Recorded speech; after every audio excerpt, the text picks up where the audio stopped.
Parce qu'il y a eu 7 années de vaches grasses qui ont donné leur meilleure production à Joseph. De telle sorte que Joseph puisse devenir ministre de l'économie et des finances afin de gérer tout ce qui est PME, PMI et tout ça, de monter des entreprises, de monter des greniers, de monter des villes entières qui devenaient des forteresses où on gardait les aliments que la terre donnait, que la rosée produisait, que la pluie produisait. Alléluia. Mais vous voyez aujourd'hui que ce père-là est en train de prophétiser sur son fils alors qu'il est déjà béni. Alors, lorsque je parle du mystère du trône et de la liberté, je veux emmener une personne à comprendre une chose au cours de ces 3 jours de séminaire qui commencent aujourd'hui. Je veux que nous puissions comprendre une chose. Pour une personne qui veut réussir dans la vie, réussir dans l'œuvre de Dieu, réussir par la main de Dieu, parce que la parole a été libérée sur la vie de Joseph par Jacob en disant que celui qui est apparu dans le buisson ardent, qu'il déverse sa grâce sur la tête de Joseph. Amen. Et que celui-là soit le prince de ses frères. Pour dire qu'il y a des personnes qui marchent par la grâce de Dieu, qui réussissent parce que la grâce de Dieu est sur leur vie. Mais ces personnes ne peuvent pas réussir en dehors de la parole et de ses principes. Je parle bien ce soir à une personne afin que nous ne fassions pas d'amalgame. Pour plusieurs personnes, nous savons que Jésus-Christ est mort et ressuscité pour nous. Nous savons que son sang a coulé, nous savons qu'il a fait multiples sacrifices.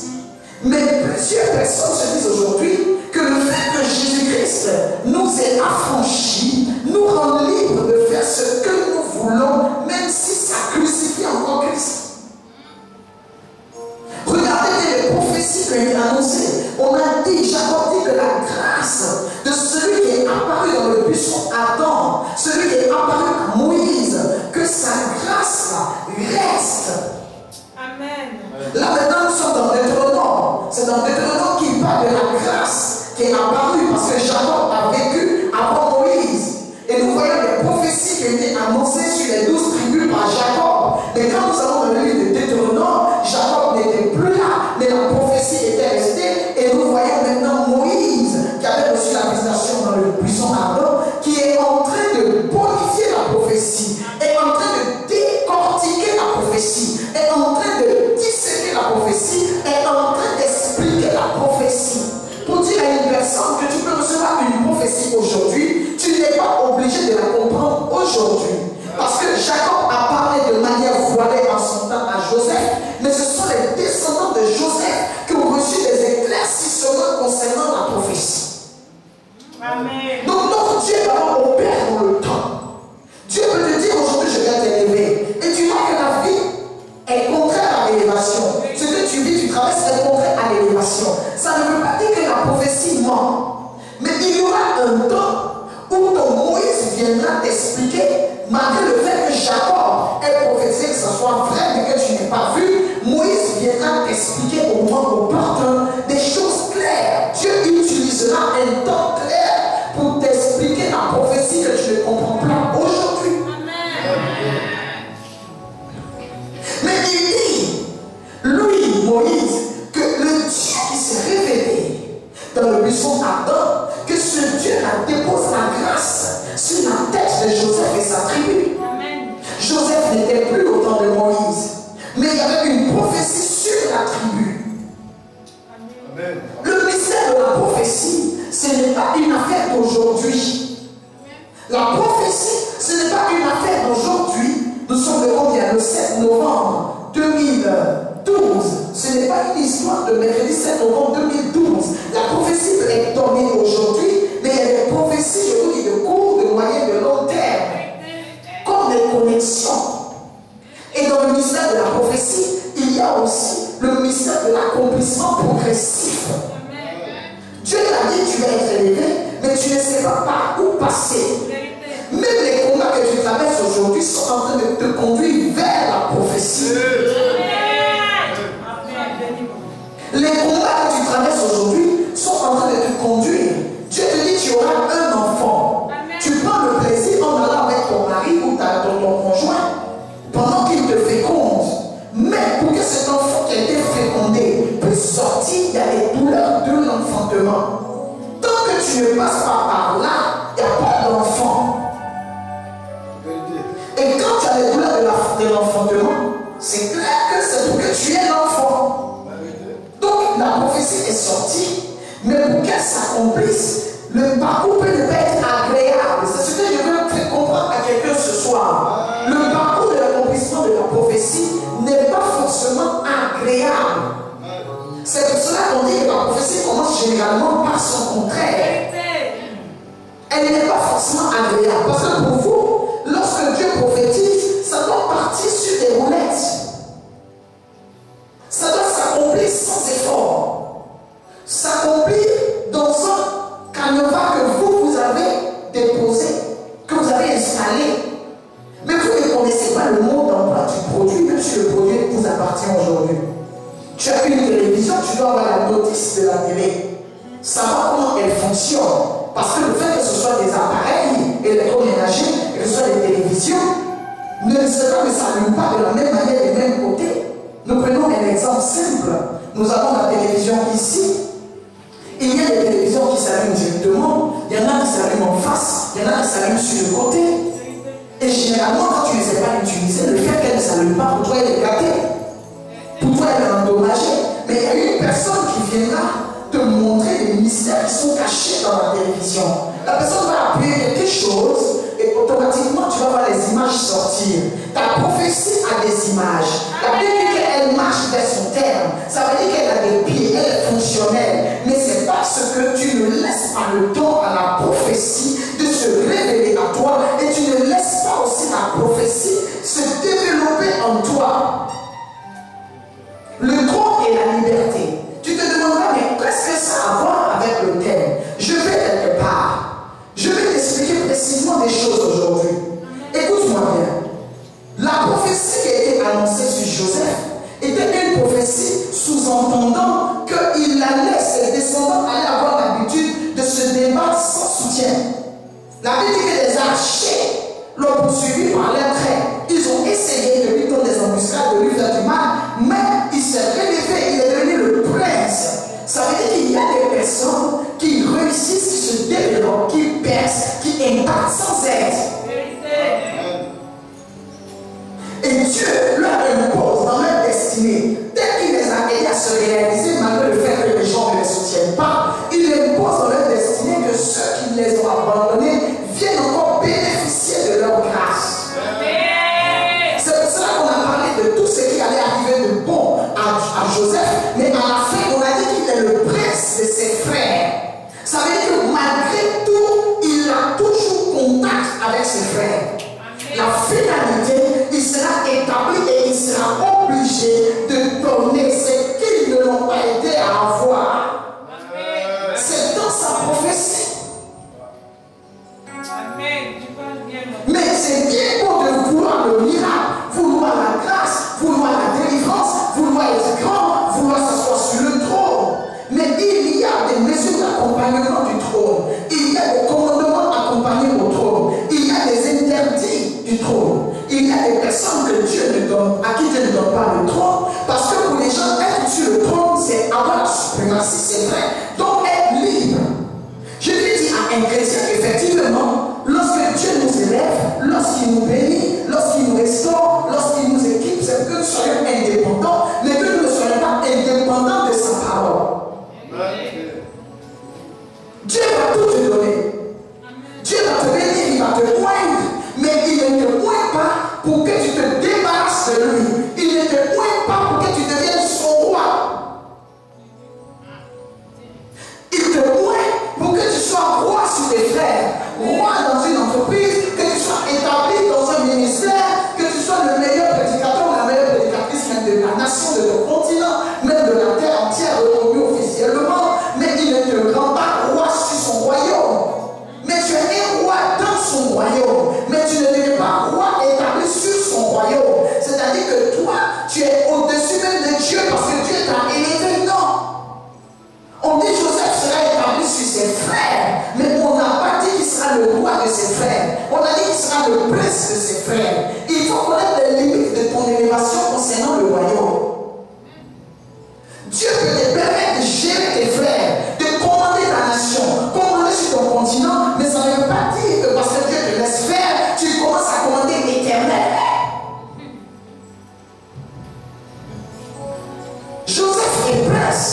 Juda à la royauté. Il faut connaître les limites et comprendre bien la profondeur de ta prophétie. Je parle bien. Ça bénit une personne. Je prie que toutes les personnes qui écouteront ce message soient visitées puissamment par l'onction de Dieu. Je parle du trône aujourd'hui et de la liberté. Parce que quand j'ai ouvert le séminaire il y a 20 jours à peu près, je vous ai dit que nous parlons du mystère du trône qui passe par la corne d'un dream. Ça veut dire des personnes qui sont élevées par l'huile qui vient de Dieu, par la main de Dieu. C'est Dieu qui les élève, c'est Dieu qui les bénit malgré le combat, malgré les attaques. Donc ces personnes, elles doivent savoir qu'elles ne peuvent pas fonctionner comme des personnes qui sont bénies par les hommes, bénies par leur père, bénies par les voisins. Si Dieu t'élève, Dieu te change de situation, il te change d'état, il te change de statut, simplement en empêchant la sorcellerie de te tuer, même si tu ne travailles pas encore, il t'a déjà établi spirituellement dans ta famille. Il t'a déjà établi spirituellement parce que tu es invincible, parce que tu es inattaquable, parce qu'on n'arrive pas à te tuer, on n'arrive pas à t'empoisonner, on n'arrive pas à t'envoûter. Mais tu dois comprendre que le Dieu qui a fait ces choses, qui t'a choisi alors qu'il y a des gens qui meurent tous les jours par la sorcellerie de ta même famille, tu dois comprendre que ce Dieu-là, il t'a mis à part. Mais le fait que tu sois invincible ne doit pas te rendre rebelle à son royaume. Le mystère du trône qui passe par la corde d'huile. Mais aujourd'hui, nous parlons précisément du trône et la liberté. Il y a plusieurs chrétiens qui demandent à Dieu la liberté, mais qui n'arrivent pas à jouir de la liberté parce qu'ils finissent par dépasser la limite normale. Ce n'est pas parce que Dieu me permet de prêcher l'évangile, ce n'est pas parce que Dieu me permet de voir beaucoup de choses dans le monde que je dois déplacer le monde dans l'église. La Bible dit que tout nous est permis, mais tout ne nous est pas utile. Lorsqu'on parle d'utilité, on parle de ce qui ne rend pas service au royaume, on parle de ce qui n'honore pas le royaume, on parle de ce qui peut frustrer le Saint-Esprit, on parle de ce qui peut emmener des personnes à perdre la foi, on parle de ce qui peut décourager l'Esprit de Dieu. Joseph a eu toutes ces prophéties parfaites parce que ça a été un enfant qui n'a pas abusé de sa liberté. Joseph s'est retrouvé très hors de sa famille. Il s'est retrouvé chez les Ismaélites. Ensuite chez Potiphar. Mais écoutez-moi bien, il avait la possibilité de dépasser les limites de la liberté. Potiphar lui avait tout donné, mais il lui avait dit ne touche pas à ma femme. Lorsque la femme s'est présentée à Joseph, Joseph n'a pas dit non, je suis libre. Potiphar me reconnaît que c'est par ma grâce que l'onction se manifeste dans sa maison. Alors il n'a rien à m'interdire. Je peux coucher à sa femme, surtout que c'est pas avec sa femme, surtout que c'est pas moi qui suis avec elle, c'est elle qui s'offre à moi. Ce n'est pas tout ce qui s'offre à toi qui est utile. Ce n'est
finit par adorer des dieux étrangers parce qu'il a pris des femmes étrangères. Pendant que la Bible disait que ce n'était pas normal.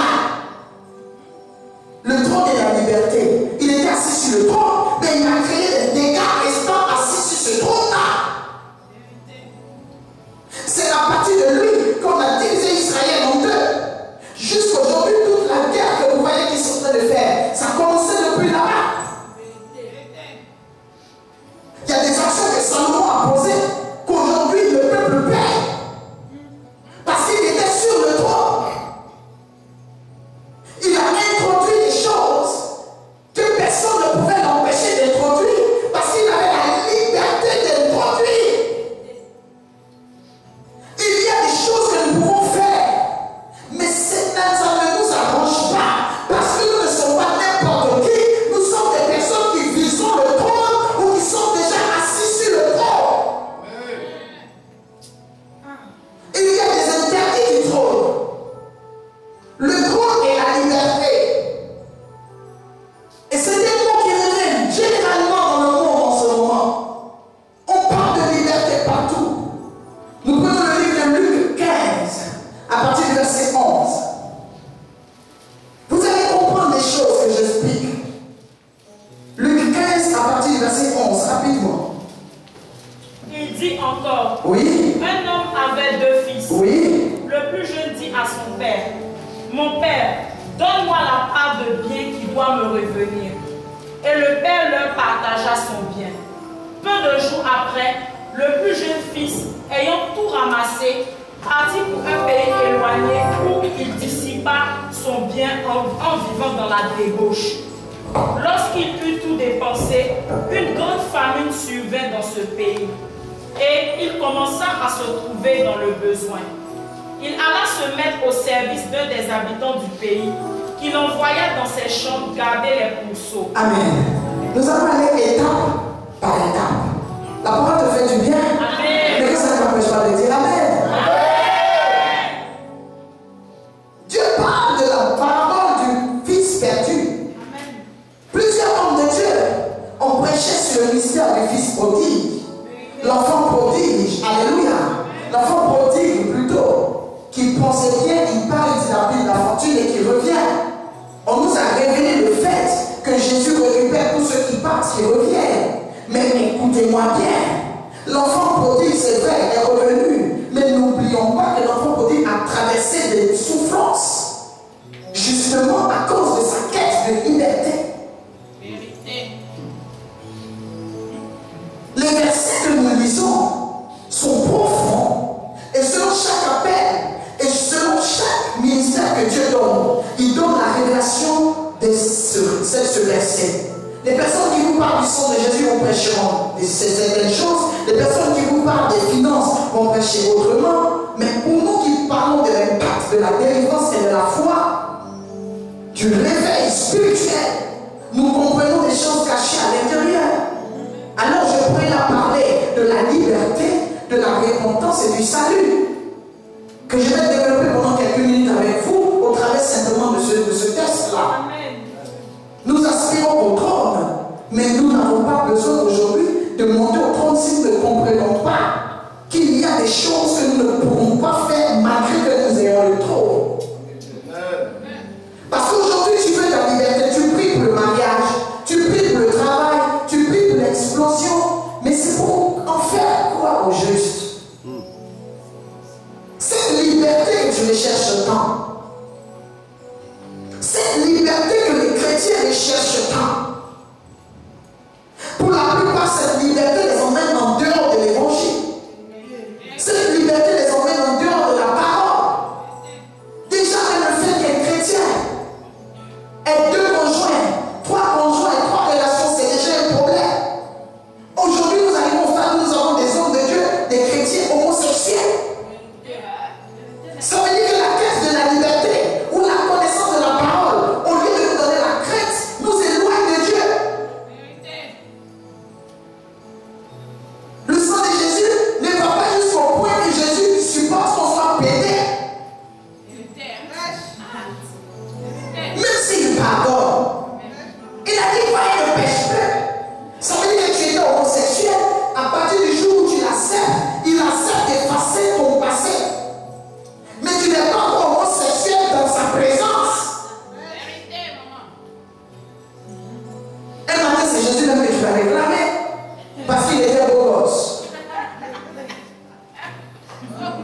changer de vie. Cette liberté, aujourd'hui, il y a des nations qui votent des lois pour les homosexuels. La quête de la liberté, même si elle est contraire à la parole, même si l'évangile nous condamne cela, on dit on s'en fout, tant que ça peut nous permettre d'être libres, nous faisons même si c'est contraire à l'église. Même si c'est contraire à la parole. Et remarquez, toutes les voix qui sont, les lois qui sont votées en ce moment dans le monde, ce sont des lois qui viennent pour disculper, non, qui viennent pour condamner, pour fragiliser l'évangile. La vérité, maman. La Bible dit que cet enfant-là avait son père bien placé. Il devait hériter. Il s'est levé les matins, il dit je veux mon héritage. Je veux ce qui me revient. Alors que la Bible nous dit dans Genèse 49, verset 22, que Joseph est comme, et il est le rejeton d'un arbre fertile, il est comme un arbre planté, plein des cours d'eau. Ça veut dire que même dans l'église, dans nos familles, ce sont les comportements que nous avons dans la famille que nous emmenons à l'église. Il y a des enfants qui se plaignent, qui sautent les clôtures, la clôture parce que le papa dit de ne pas sortir. Tout simplement pour quête de liberté. Des enfants qui ont ouvert le portail et qui ont permis aux bandits de rentrer dans la maison parce que le père a fermé le portail en sortant. Eux, ils ont ouvert le portail. Quand on fait rentrer, il est venu trouver des braqueurs qui étaient dans la maison. Par quête de liberté. Alors que la Bible dit que tu ne voleras point. Tu ne causeras pas de préjudice à ton prochain. Et cette quête de liberté est arrivée jusque dans l'église. Qu'est-ce que vous ne préférez pas pour aller à Paris? Et vous qui êtes en Europe, qu'est-ce que vous ne faites pas? Est-ce que Paris s'est forcé? Les États-Unis s'est forcé? Mais tout ce que Paris vous emmène à faire, tout ce que les États-Unis vous emmènent à faire, sont contraires. Ces choses-là sont contraires à l'évangile. Mais on est prêt à prendre le visage de quelqu'un pour aller en Europe et dire qu'Abraham en a fait autant avec Sarah. Jusque dans l'église, on amène la liberté. Je suis intellectuel. La liberté, je suis diacre dans l'église, j'ai mon mot parce que je donne de l'argent. Je suis libre de parler. Alors qu'il y a des personnes qui ont touché aux choses sacrées dans la Bible qui sont devenues lépreuses. Il y a les Ouza qui ont essayé d'aider H l'Éternel, qui ont été tués. Vous lisez les versets, seulement qui donnent la vie. Des gens aujourd'hui disent David qui était l'homme sur le cœur de Dieu. Il a eu plusieurs femmes. Mais dans la vie de David, il y a eu l'inceste. Il y a eu plusieurs femmes, oui. Mais ça n'a pas empêché Dieu de permettre l'inceste. Ça n'a pas empêché Dieu aussi de permettre que sa fille soit violée par son fils. Malgré le fait qu'il soit l'homme selon le cœur de Dieu. Ça veut dire que tu auras Dieu avec toi. Mais les signes qui vont accompagner ta vie quelquefois vont être des signes de quelqu'un qui n'a pas Dieu avec lui. Dieu dit c'est l'âme qui pêche qui paye. Il dit je n'aime pas le pécheur, mais je aime le péché. Donc il va calculer, il ne va pas calculer que c'est toi, c'est ton péché, il va calculer pour te sanctionner. Toi il t'aime, mais il va te sanctionner. David a perdu le trône. Son fils Absalom a commencé à le poursuivre. Il a perdu le trône 3 fois. Est-ce que c'est le trône comme ça que tu veux? Raison pour laquelle tu trouves que David a eu plusieurs femmes. Parce que c'est écrit dans la Bible, mais lis bien la Bible. Salomon a eu 3 mères, il a eu 1000 femmes. 700 femmes, les gars. 300 concubines. Oh, Seigneur, tu as moins sévère. Il a monopolisé les femmes qu'il n'a pas touché 2 fois. Il ne peut pas aller avec toutes ces femmes, c'est pas possible. Mais le fait qu'il soit allé avec une fille, elle ne peut plus se marier. Plus personne ne peut passer où le roi est passé. Et on casserait les hommes qui les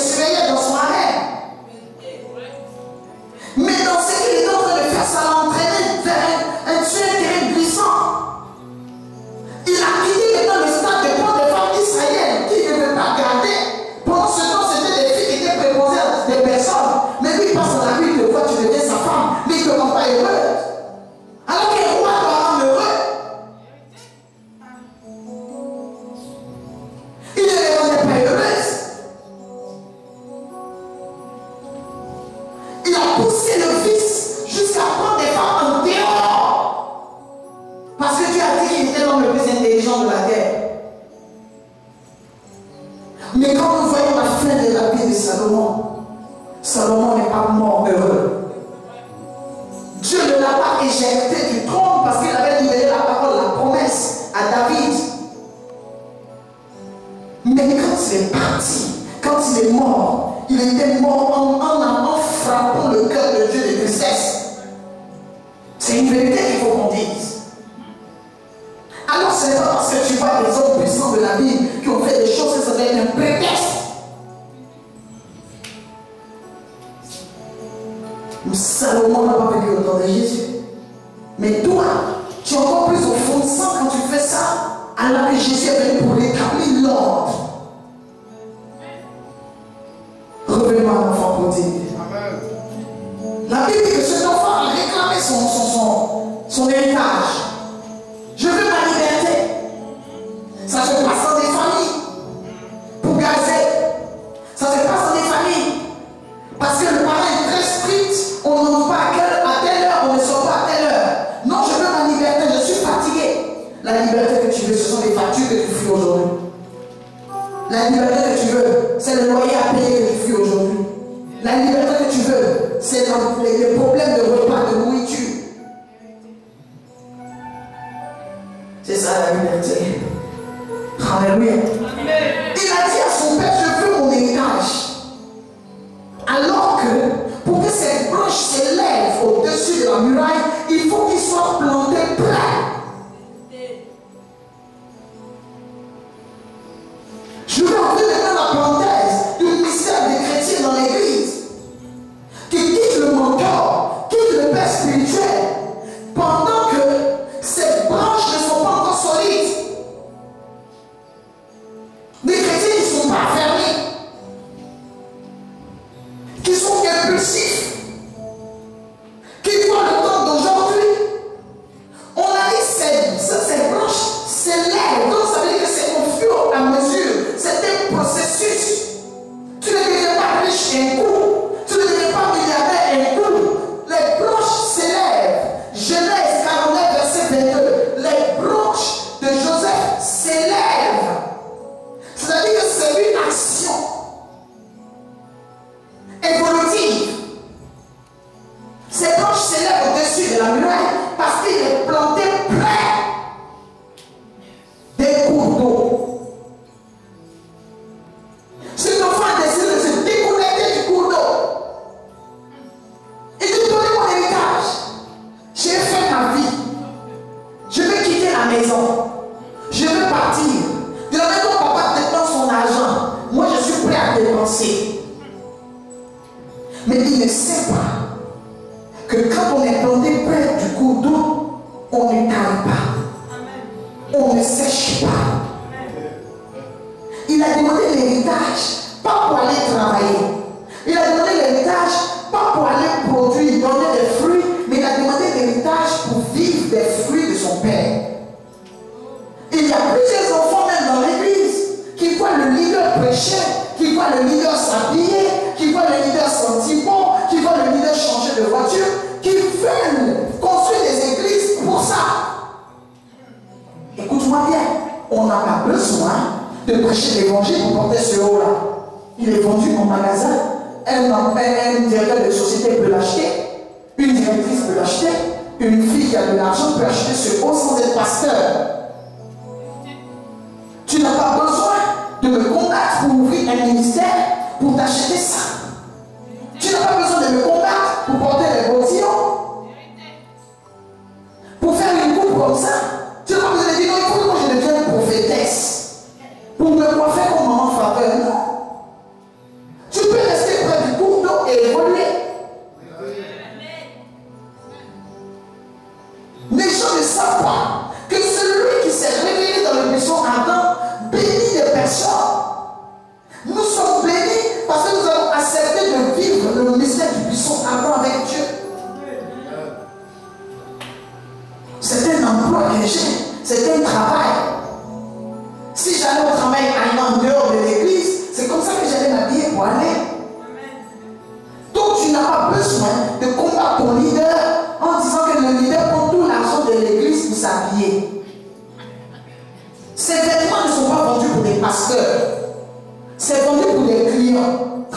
il va acheter le haut là.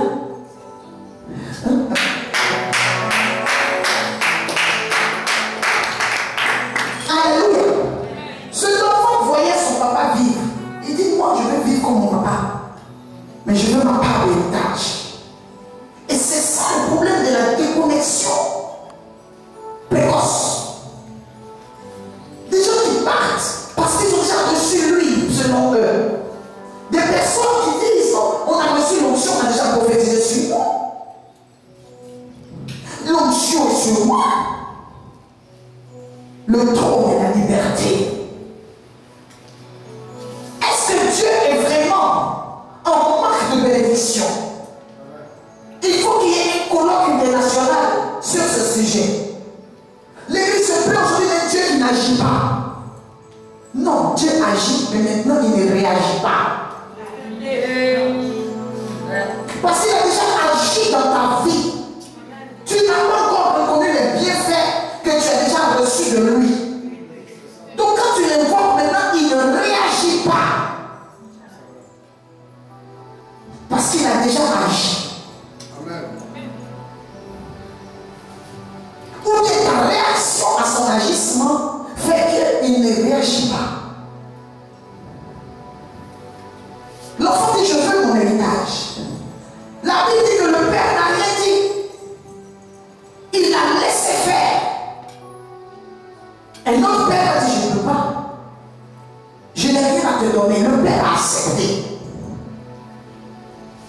Il a accepté de lui donner son part d'héritage.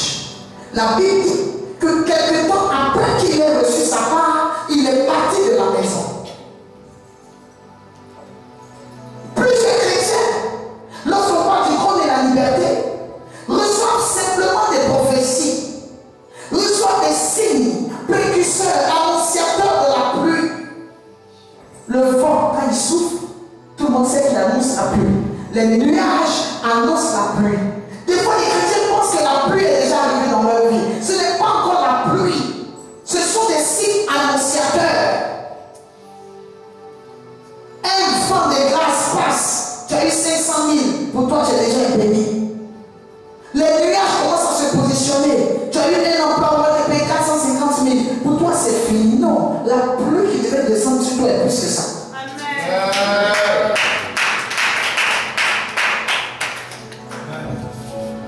Parce que la prophétie a dit les eaux de la terre, la rosée du ciel. On ne s'est pas limité à la rosée du ciel pour Joseph. Après la rosée, il y a encore des bénédictions. Lisons bien dans Genèse 49. Lisons. Quelqu'un dit? Genèse 49. Oui. Joseph est le rejeton d'un âme fertile. Amen. Deutéronome 33, verset 13. Rapidement. Sur Joseph. Sur Joseph, oui. Dit, son pays recevra de l'Éternel en signe de bénédiction le meilleur don du ciel, la rosée, les meilleures eaux qui sont en bas. Amen. Tu vois, on dit que Joseph recevra en signe de bénédiction de l'Éternel la rosée qui vient du ciel. Mais après la rosée, il y a la bénédiction des eaux. Une étendue plus large d'eau que la rosée. Parce que la rosée, c'est vrai que ce sont des gouttes d'eau, mais qui ne peuvent pas dépasser certains niveaux. Alors que Dieu veut mettre la personne dans l'abondance, mais il teste par la rosée. Il va te tester en donnant une grâce que la terre t'a pas donnée, qui vient d'en haut. Amen. Pour voir comment tu vas réagir face aux personnes qui ont libéré la parole sur ta vie. C'est là que tu dis que moi-même, là, il y a longtemps, je prie. Il y a longtemps que moi, je sers Dieu. Ma bénédiction vient du ciel. Alors qu'après la rosée du ciel, Dieu veut que tu te connectes à ceux qui gèrent la terre. Mais quand tu es déjà ingrat, Dieu te ferme la grâce des eaux de la terre. Cet enfant a demandé son héritage, mais il pouvait demander son héritage et rester dans la maison faire ses business.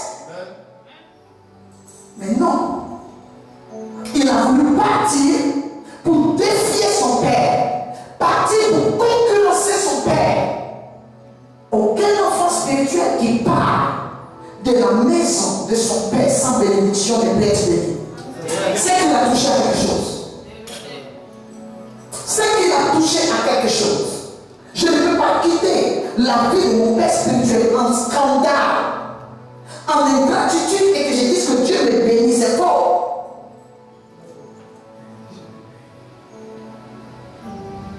Même pendant que Joseph était déjà béni, il a fallu que Jacob vienne pour bénir Manassé et Ephraïm.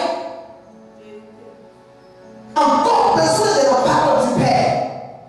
Son Père dit, ce que je n'ai pas pu te donner, que toi-même tu as déjà reçu, j'ai une part que je donne à tes enfants. Ça veut dire que parmi les petits enfants, ils sont prioritaires sur les autres petits enfants qui vont naître. Tu ne peux pas te détacher de la bénédiction du Père. Tu ne peux pas te détacher de la bénédiction qui sort de la bouche de celui que Dieu a établi sur ta vie. Amen. C'est pas possible. Fâche-toi. Sois dinosaure. Sors le feu. Crache le feu. Tu ne peux pas. Amen. Joseph, en quittant la maison, n'avait eu aucun problème avec son père. Il a quitté la maison de son père de force et en de bon terme. La preuve, son père lui avait donné une tunique. Il était le seul qui n'avait jamais calomnié son père. Mais lorsque Joseph est sorti, la bénédiction du père l'accompagnait. Mais les frères qui sont restés à côté de lui, ils étaient à côté du père, mais ils étaient mauvais. Ils étaient à côté du père, mais ils le critiquaient. Ils étaient à côté du père, mais ils murmuraient. Ils ne sont rien devenus. 10.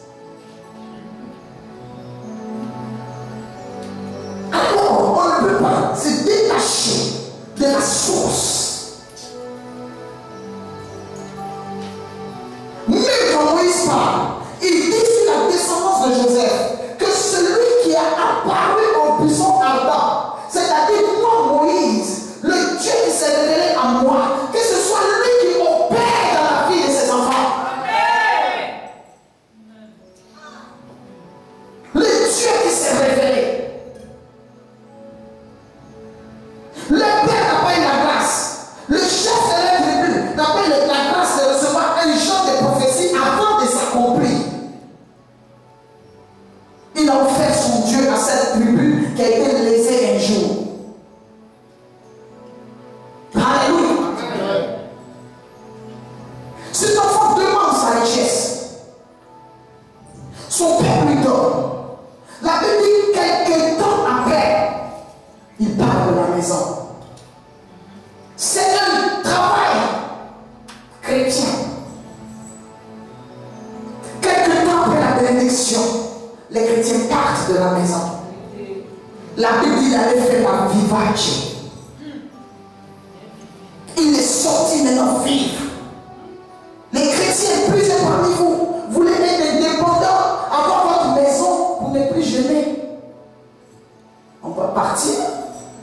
Quand tu dors chez ta mère, tu dois prier, tu dois gêner. Tu as oublié, tu as un problème, tu vas gêner, tu vas prier. Je vais avoir ma maison, là je dors, je me réveille à l'heure à laquelle je veux. Mais qui te dit que parce que tu as ta maison, Dieu ne va plus te donner des recommandations? C'est parce que tu ne vois pas Dieu au travers de moi que tu te plains de moi. Si tu veux me quitter, c'est parce que tu ne vois pas Dieu.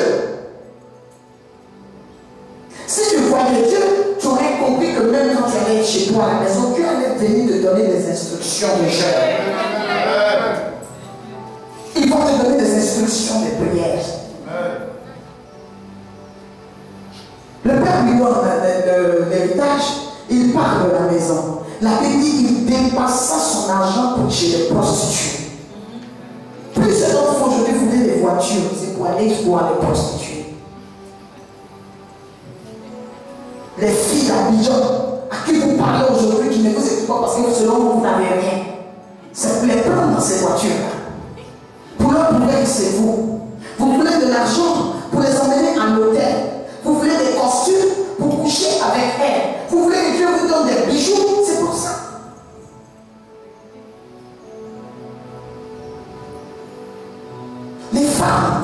liberté. Pourquoi?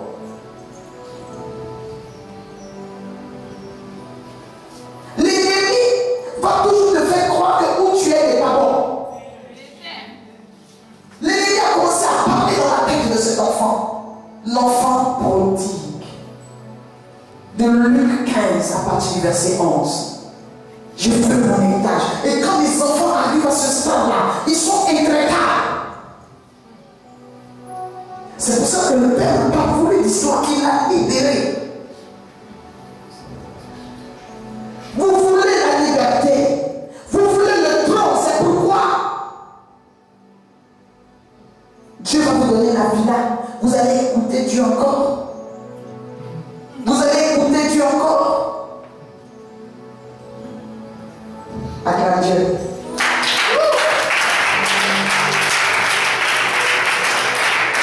Ça fait du bien avec nous.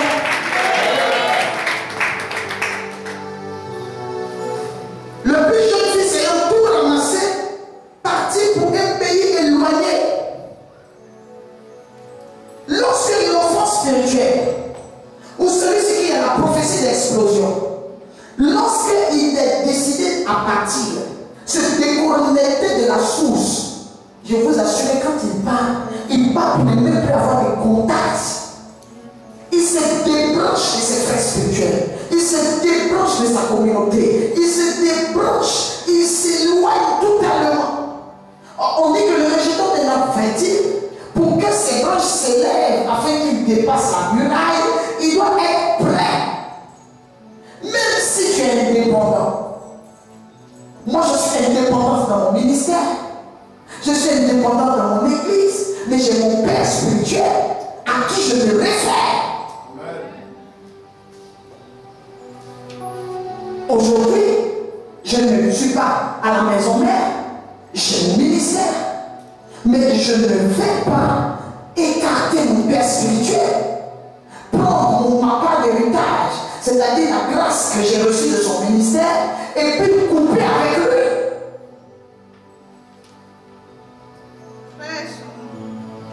Même si je suis dans mon église, je me réfère à lui.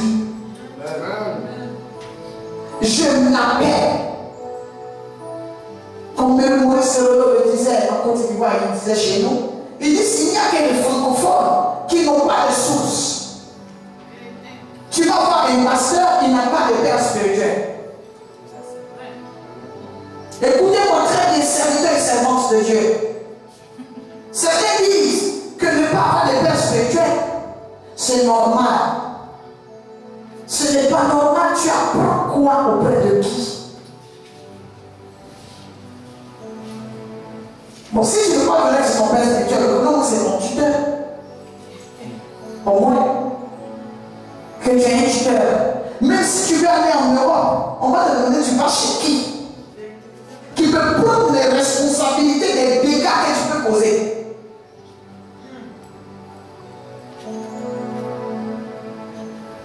Les enfants spirituels se libèrent, ils se détachent brutalement.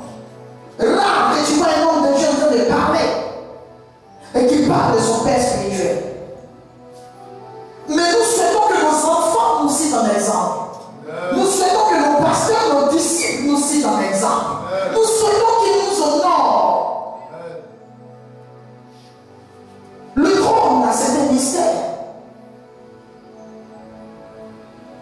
Et il y a des choses qui nous tuent justement parce que c'est connecté au trône. La Bible dit que la parole de Dieu est une épée à double tranchant, c'est-à-dire c'est à deux faces.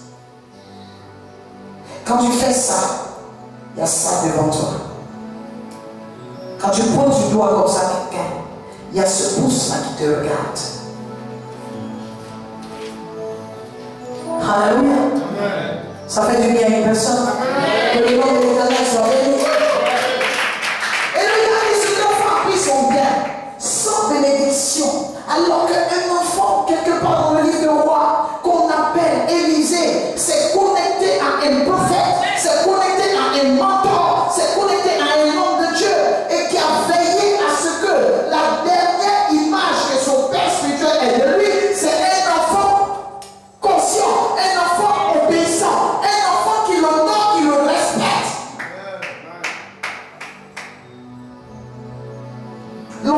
passé bien. Il est parti. Il a vécu mal. Parce que l'esprit qui le poussait à partir avait un but. Le rabaisser. L'esprit qui vous pousse à vous déconnecter de votre source de bénédiction.